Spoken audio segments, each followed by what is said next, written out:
Na mtazamaji, karibu kwa taarifa kamili.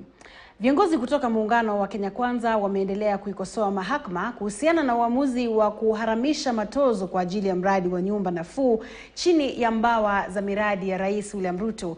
Wakizungumza katika shule ya upili ya wasichana ya Tolu, kaunti ya Nandi, viongozi hao wamesema kwamba wanaimani Rais William Ruto tatimiza ahadi alizotoa kwenye manifesto ya serikali ya Kenya Kwanza. Elvis Kosgei na maelezo zaidi.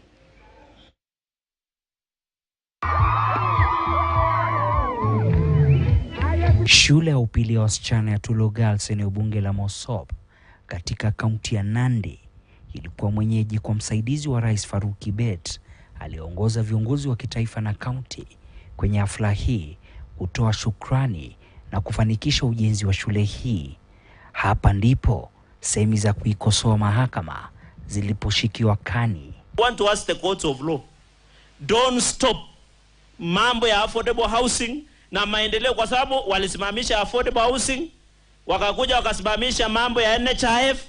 Sasa hawa ni watu wako upinzani wameungana na watu wachache, na sisi wengine we are very absolute and very right, kwa sababu William Ruto aliuza sera akapewa nafasi kuwa rais wa Kenya. Hawa majaji kotini nani aliwapigia kura? Na mimi naamuka usiku kuja alali anataka Kenya iende mbele. Sasa hata mimi nashindwa. Hii Kenya itajengwa aje? Ati tukikuja function kama hii tusijenge shule. Is that possible?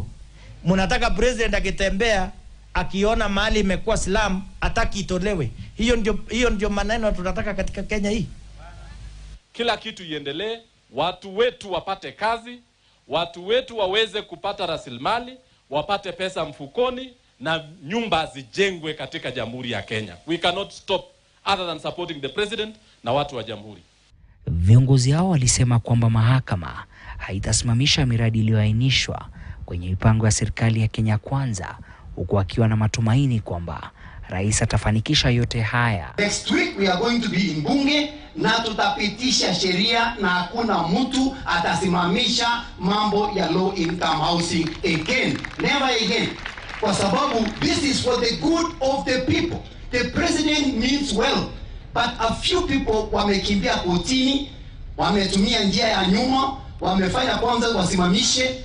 Nia ya president kwanza ni kuhakikisha kwamba tuko na food security. Ya pili ni kupeana ajira kwa vijana wetu ambao wanaenda kufanya kazi katika kazi ya mijengo.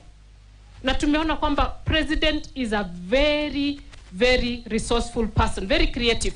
Katika kila sekta ana suluhisho. Huku nje mambo ya koti. Huyo shetani afanye nini? Huyo shetani afanye nini? Na sisi tutaungana pamoja kama majirani. Tusukume gurudumu la serikali ya Kenya Kwanza mbele. Walimtaka Jaji Mkuu Martha Koome kuangazia madhila kwenye mahakama ikiwemo ufisadi miongoni mwa maafisa wa mahakama. Mimi nataka niambie Justice Martha Koome, utuambie kwa Judicial Service Commission kuna kesi mingi ya ufisadi dhidi ya judicial officers. Wewe umeweka wangapi ndani? Nyumba haijajengwa ati ni ba. Unajua labda pengine sijui sasa wataelewa namna gani. Imejengwa kusudi create employment, maneno ya kazi kwa vijana. Sisi kama wabunge wa Kenya Kwanza tutaona ya kwamba hiyo social health insurance iende through na